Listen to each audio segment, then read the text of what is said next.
The phone hung up, and I received a message from the bank, showing $300,000 had been transferred to my card. With my heart skipping a beat, I felt my nose sting that I used the money to pay the deferred bills, but it wasn't enough. Suddenly, I saw Zackary Dixon. I quickly hid in the corner of the hall that I saw him gently caressing Lillianna Castillo's cheeks and smiling dotingly. 5 years had passed. Zackary had not changed at all. He was still a lively man. It was just that the only person who could make him happy had become Lillianna. And I was no longer qualified to accompany him, that I thought it was because of him that they went to the hospital. I suppressed the sadness in my heart and lowered my head to leave. But then he held Lillianna's hand, full of heartache that I smiled bitterly. And I brushed past him, but my wrist was violently clutched that I staggered to stand still to see his cold and angry eyes. Zackary snorted out a laugh as he sized me up, letting go of my hand and disgustedly wiping his off with tissue, that I blushed in panic and tried to go away. Zackary said, "Didn't you run away abroad with my life-saving money? Now you've spent all the money and come back." With my eyes turning red, I lowered my head and did not dare to look at him. I kept silent for 1 second, and then laughed out softly. "You're right. So will you lend me some more money?" The air around me was suddenly cold, and Zackary's eyes erupted with anger. He pinched my chin, forcing me to look up. "At least we are a family. You don't want to explain it." My heart was in pain, and a rusty flavor spread in my throat. His force loosened. I took a half step back and said, "Lillianna is your younger sister now. That money from before is considered to pay our first 18 years of kinship." Zackary's hand in midair lurched and hung feebly at his side. He was about to say something else when Lillianna suddenly came forward and hugged me.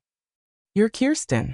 She looked at Zackary in pain and grabbed my arm, which was full of needle holes. Lillianna said, "At first you turned your back and left Zackary. Now he is rich, and you can't wait to come back to ask for money. Are you shameless?" I felt the pain and was shrugged off by her before I could speak. Lillianna continued, "Zackary only has me. He pampers me and even my dog Clara." I held back my tears and peeked at Zackary, who kept silent. Behind her, it was so nice that he looked fit and healthy. Zackary and I shared the same parents. When we were young, we were abandoned on a cold and snowy day by Mallory Castillo, the nanny. And then we lived with Joyce Underwood, the dean, in the orphanage. It was not easy for us to find our family.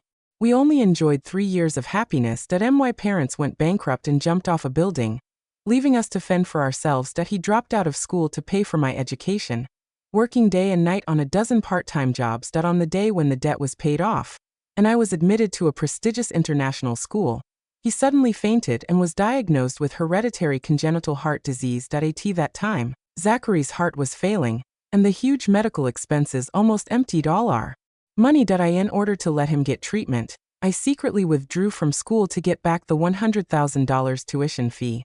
I recharged the money to his hospital account. I worked early in the morning and returned late at night to do all sorts of jobs, such as washing dishes, giving out leaflets, and working as a barmaid. I worked around the clock. I barely had time to eat. And more often than not, I even didn't have time to drink water. I tried my best, but the money could only afford a few days of treatment. Even the cheapest suppressive drugs. I didn't get the good news, but watched Zackary lying in the hospital bed. He was tortured by the pain of the disease. Symptoms such as convulsions, vomiting blood, and being sleepy were normal. He was crying for me to give up. The doctor hesitantly led me out of the hospital room saying, "Ms. Dixon, there is only one way left to save him now. Are you willing to try?"